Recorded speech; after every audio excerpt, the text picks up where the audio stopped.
I met this older guy, and I just thought that he was a provider, a protector, been through life issues, and could possibly help me. So I moved out of my mom's house. My oldest daughter then was around 5 or 6, but I moved in this townhouse with him. Months later, saw a change in him, started being controlling, like as far as I couldn't go anywhere without him, kept me from my family, would take my car keys, and made me quit my job. So I felt trapped, and I wanted to leave. So the first time I tried to leave, he had left, and I tried to pack up as much clothes as I could get for my daughter and I. I didn't have enough time. He's coming back, and I'm trying to put everything underneath the bed so he wouldn't see it, but he saw me doing it. He forced me in the bathroom, locked the door, and started kicking me, punching me, made me fall to my knees, choking me, telling me I wasn't going to leave him alive, and made me promise that I wouldn't do it again. Said that he would kill my daughter, leave me for dead in front of my mom's house. So, of course, I stayed. That lasted about 10 minutes of that going on. So, a couple days later, I had a friend that took me to the police station to get a restraining order against him. And I didn't know his address to put it on, but I guess somehow they must have found it. And I already knew as soon as he got served with the paper. I told him that he had to leave. And I had the locks changed and everything. So he was staying with whoever. They found him. They served him the papers. And I was like, oh, once he gets that, it's going to get ugly. My daughter I lived in Frederick. My daughter, she ran track, and her track practice was in Gaithersburg. And it ended at about 6. So I got on the highway, and the highway was like standstill. It was an accident, and I saw the state trooper helicopter. I'm like, oh my gosh, this is real serious. So now I'm home, and I'm close to home, and his brother stayed with me. I had an extra bedroom, and his brother stayed with us. And so he was still there, but the abuser was not. But he worked around the corner from where I lived, and he asked me to pick him up. So I picked him up, and my phone was ringing off, and he was texting me, because the next day was our court appearance. He's like, are you really going through this? And I was like, yeah. So I picked his brother up, and I remember his brother getting a phone call, and all I could hear his brother saying is, I got you. So I get to the house, and me and my daughter, we go inside, and he stayed in the garage, the brother, but it was normal, because that's what he would do out there. My daughter said that she was hungry, so I was like, well, go get in the bag, and by the time you're done, I'll have something for you. So she did that, and I'm facing this way on the oven, and the entrance to the kitchen is right there. So I turn around, and who was right there? Big guy.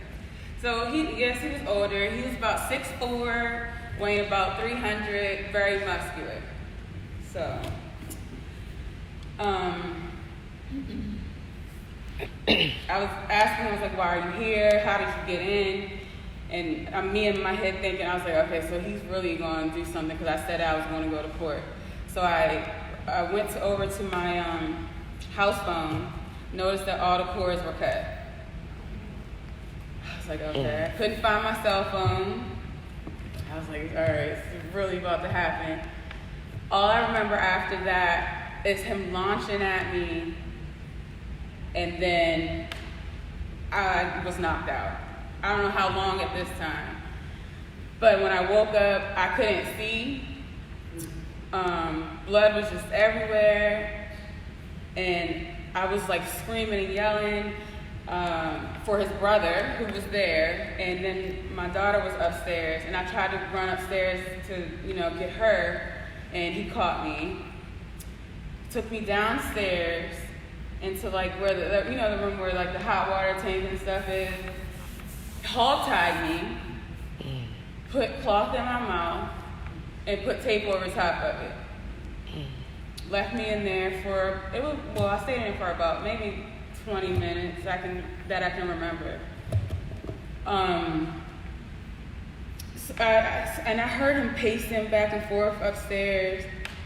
And I managed to get over to like the hot water tank and I started banging on it. Heard somebody come downstairs, and I'm like, okay, great, his brother heard me. It was him. Pulled me out that room, took me into the back room of the basement, and started, as I'm hogtied, so it's like, and I'm laying on my back, so everything is hurting, like my legs and everything is behind me, and I'm on my back. And he starts strangling me. This was June. I still, in November, had his handprints on my neck. Because I remember Thanksgiving, we went to my family's house and they said, I still see his handprints. He strangled me until I urinated on myself. Later on, after talking to the detectives and stuff, they said, at that point, you were 2 minutes away from death. I don't know what he left. Now his brother comes downstairs after he leaves with my car. His brother comes downstairs, takes me upstairs to my daughter. Why? I don't know. So she's seeing me. I can't see. My eyes are shut. I'm still tied up. And then I guess I passed out again because the next thing I know, I'm in the helicopter that I saw earlier coming from Gaithersburg. Wow. I was flown in shock trauma,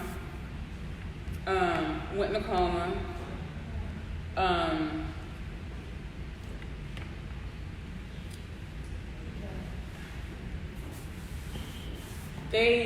With my internal injuries and how swollen my brain was, they told my mom to plan my funeral arrangements.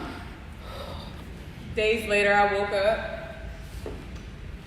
And it was because my family was there, and I remember I heard them praying, but again, I can't see because my eyes were still shut. And I just like went crazy, and because I was like, he's out there, and like I didn't know who was over me praying, and they had to sedate me again for me to calm down. Now we're into like the next week, and after the swelling in my head went down and the internal bleeding had stopped, I had to go stay at my aunt's house because he was still on the run.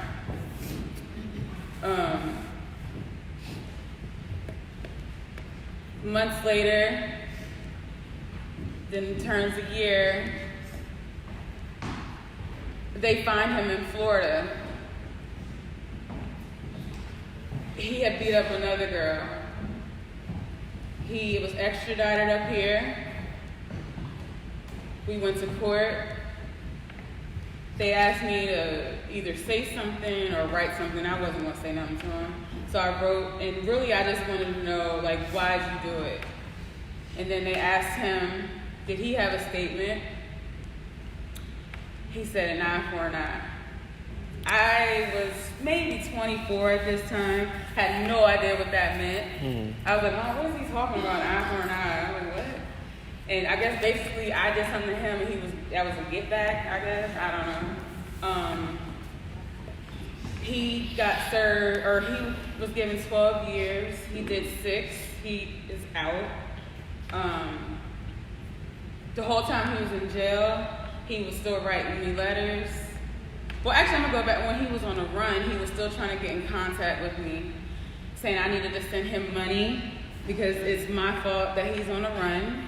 What? And if I didn't, he was gonna come and leave me, or kill me and leave me for dead in my mom's house. He would dress up as a female and be around where I was at. I didn't know until later on. But while he was in jail, I would still get letters from him saying when he gets out, we're going to get back together, we're going to get married, and just like, what? That's not going to happen.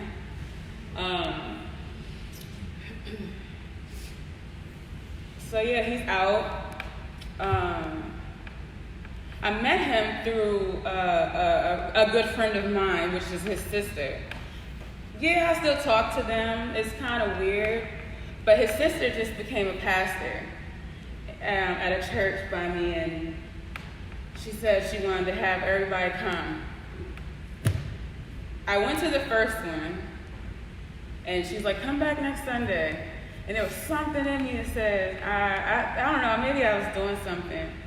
And he was there that next Sunday, but I wasn't. And he was at that church.